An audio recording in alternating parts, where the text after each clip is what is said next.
Hey guys, welcome back to the Winter Talks podcast, and you are our gaming channel. This channel is dedicated to the wonderful world of gaming, from PC down to console, down to arcade, tabletop, board games. We are going to talk about it all.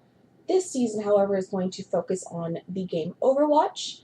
I'm pretty sure many of you have heard of Overwatch. You've probably played Overwatch, or you've watched a stream of Overwatch.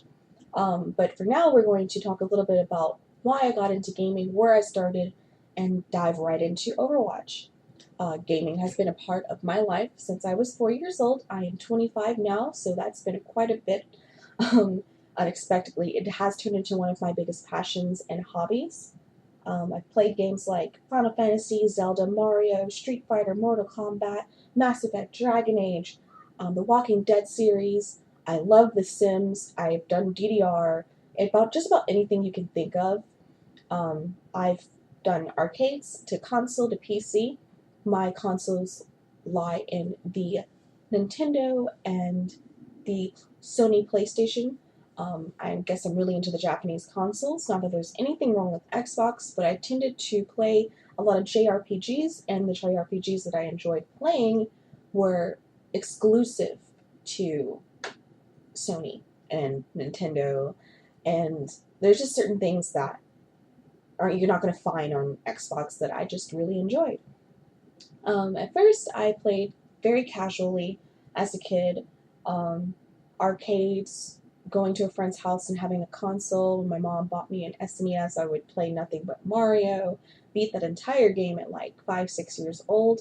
I do not know how to play it that well anymore, and I'm not really sure how I did it as a kid. I guess as a child, I really loved I really enjoyed destroying the kids in the neighborhood at Tekken. I was incredibly competitive, which is where we're going to get into the competitive side of myself and gaming. I guess I didn't get into the very mainstream gaming competitive following until 2009 when League of Legends came out.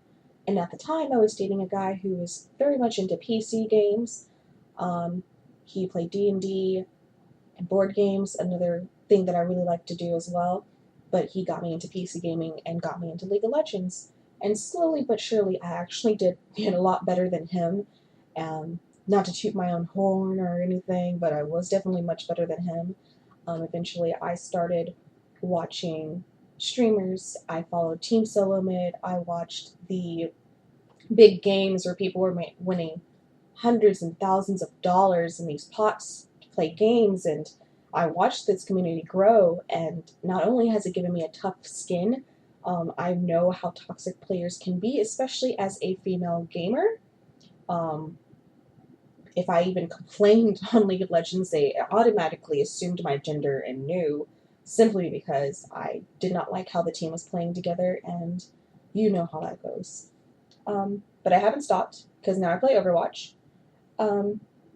So I also went into a League of Legends tournament at Youmacon in Detroit after I moved to Michigan in 2014 on my own because I was quite sick of California. But now I want to go back because I'm currently in Georgia. So nothing's really changed about that. And once I got into Overwatch, it was a different community. There's definitely toxic people, but I would say that the toxic community tends to be on PC, and I'm not trying to say that there's anything wrong with PC gamers, but the most toxic players I have encountered have been on PC. I even encountered them on Left 4 Dead, and that's crazy. It's supposed to be such a fun and casual game, but I have run into very toxic players. And now, Overwatch, I have been playing for almost a year now. I missed out on the beta, totally forgot about the game until it was actually released, and at first I didn't want to get it. Everybody was going crazy on Facebook about it, posting pictures, posting what characters they liked, posting, oh, I want to cosplay this, posting videos of their highlights, and eventually I was like, okay, fine. I purchased it for my PlayStation 4, and I just started playing. I played very casually at first, only playing the quick play. I was really in love with Widowmaker, and then I went over to Mercy. I played a little bit of Pharah, a little bit of Roadhog. I love Junkrat. So I played a little bit of everything, but I guess you could say that I'm primarily a healer now, especially in the competitive part. I don't do it because I think it's easy. I do it because I don't like to rely on other people to try to protect me, which is why I play Lucio exclusively almost. If I had to, I can play Pharah, I could play Mercy, I can play Zenyatta, Diva, Zarya, Soldier 76, but I really, really love playing Lucio, and he's the reason I was able to climb out of a very, very bad elo.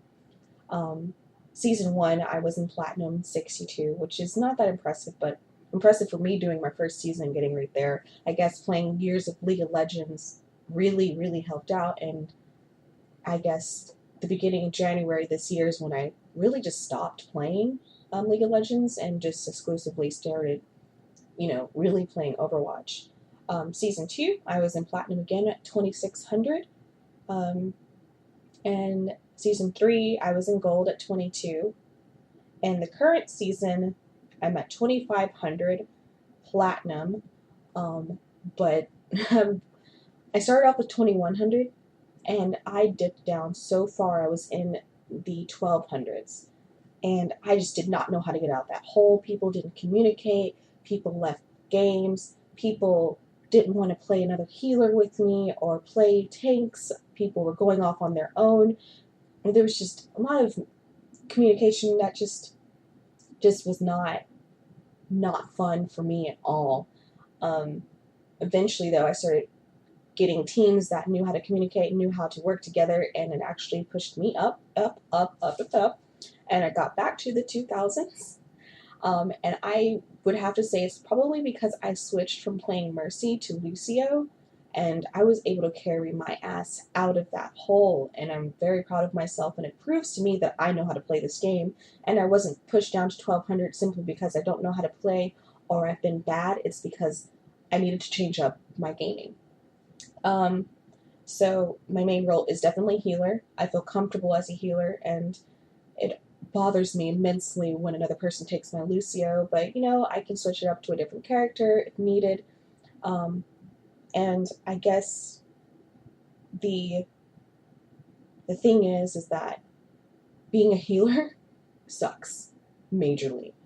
You are oftentimes by yourself as a healer, but when you get another healer on the team, it changes a lot.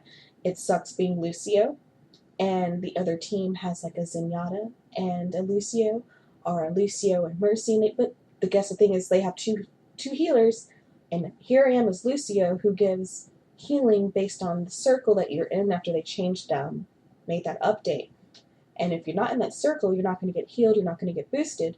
And of course, either people have not played healers or they're just being assholes, because the next time I hear I need healing, I lose my mind. I have not been on my mic in a while because I don't want to start cursing people out. Saying I need healing is probably the most annoying, most frustrating things ever, because as a healer, if you've ever played healer on Overwatch, you would know that we can see it. We can see that little emergency sign above your head indicating that you are low health. We know that you are low health. We are going to try to heal you, but if you're like a Genji or a Reinhardt and you decide that you want to fly across the fucking map, how am I going to get to you fast enough to heal you? Another thing that really frustrates me is when I've died and you say I need healing while I'm dead, it's like you don't even pay attention to the upper right hand corner stating that somebody on your team has died, and it's obnoxious. It's very annoying, and it's even more annoying when people blame you for not keeping you alive. I've seen many YouTube videos of people making recordings of other players who you can tell exclusively play, tanks, or they play DPS, and they just don't understand how the healing works. I watched one video, I don't remember the player, but he was playing Mercy. He was healing this Zarya all the time because the Zarya would go in by themselves. And the entire game, that Zarya blamed Mercy for everything. And I just did not understand.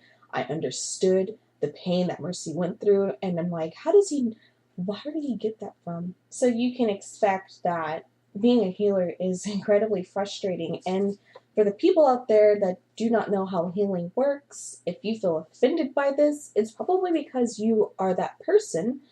You need to play a healer for a couple games and see how annoying it is to hear, I need healing, I need healing.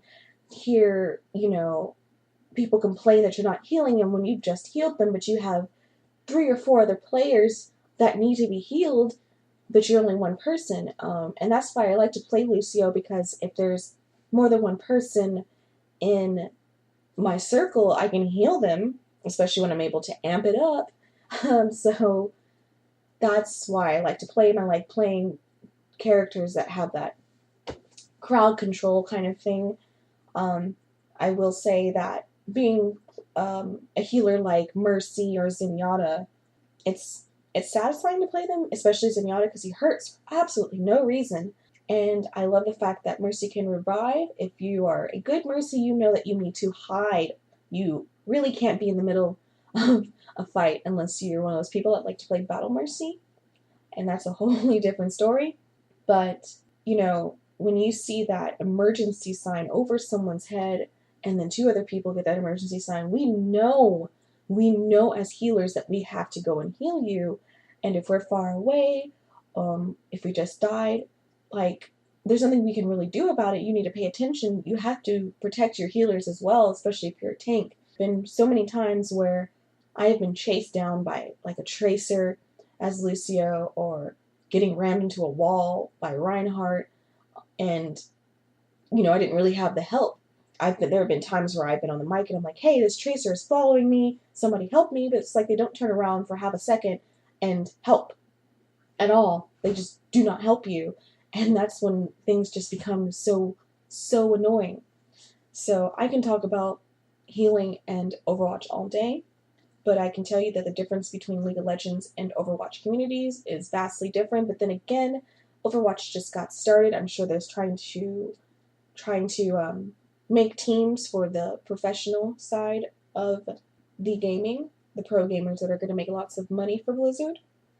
The player base seems to be a lot nicer to me. As being a girl, there have been times where I've been in a team that has been nothing but males, and I didn't feel like they were going to judge me as a female. They have given me compliments, but PC gaming is a completely different story, because I just do not know why male PC gamers are such assholes, but they are. There have been times where I've played with other girls who were just as frustrated as me, and it's been a blast playing with them. Also, I want to hit up communication versus non-communication in Overwatch. There have been plenty of games where I've been with a team where we didn't need to communicate to win. It's like everybody knew what their job was, everybody knew where to go, everyone knew how to act, everyone knew how to react to things. There have been times where I never had to listen to someone telling me to heal them because they knew I was going to heal them, and that was amazing. And then there have been games in communication where we didn't actually win, because sometimes we would have a team where one person is just this most toxic person. Like, there was a game where I played with this Junkrat, and I could not stop laughing, where he would just put himself into the middle of the team, the enemy team, and this was on the Hollywood map. And he would die and be like, I'm the only motherfucker on this team that's on the point. And we're like, why would you do that? We can't get in there, and now you're dead. And it was hilarious. He couldn't stop cursing, and we lost that game.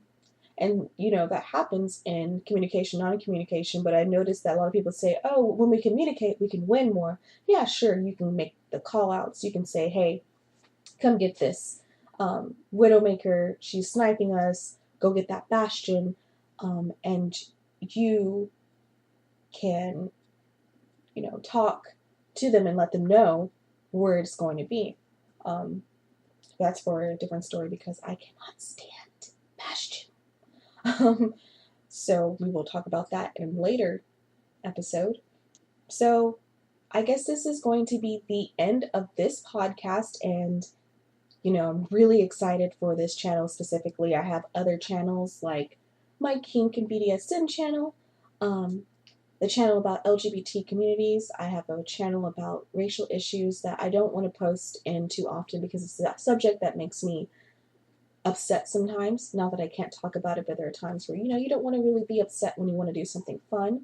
I have a podcast that's going to be dedicated to the comics I've read, comic reviews and movie reviews as well. And so, thank you. The next episode is going to be about PC versus the console side of Overwatch. Aimbots, your one true pairing, and fandom pairings, because God knows if you find a game like this, there are going to be plenty of people that are going to pair characters together. These could be straight or gay pairings, and I've seen that the most popular pairing in the community has been Hanzo and McCree, and Farah and Mercy. But my OTP is actually Zarya and May, even though I can't stand May. So that'll be the next episode that we talk about. And thank you for listening, and I hope you had a great time. Leave me a comment, a like, subscribe to me, send me an email, anything you want to do to show support or give suggestions or even topics that I can talk about or cover with Overwatch or anything in the future. I would love that. Thank you for enjoying Winter Talks, and come back. Bye, guys.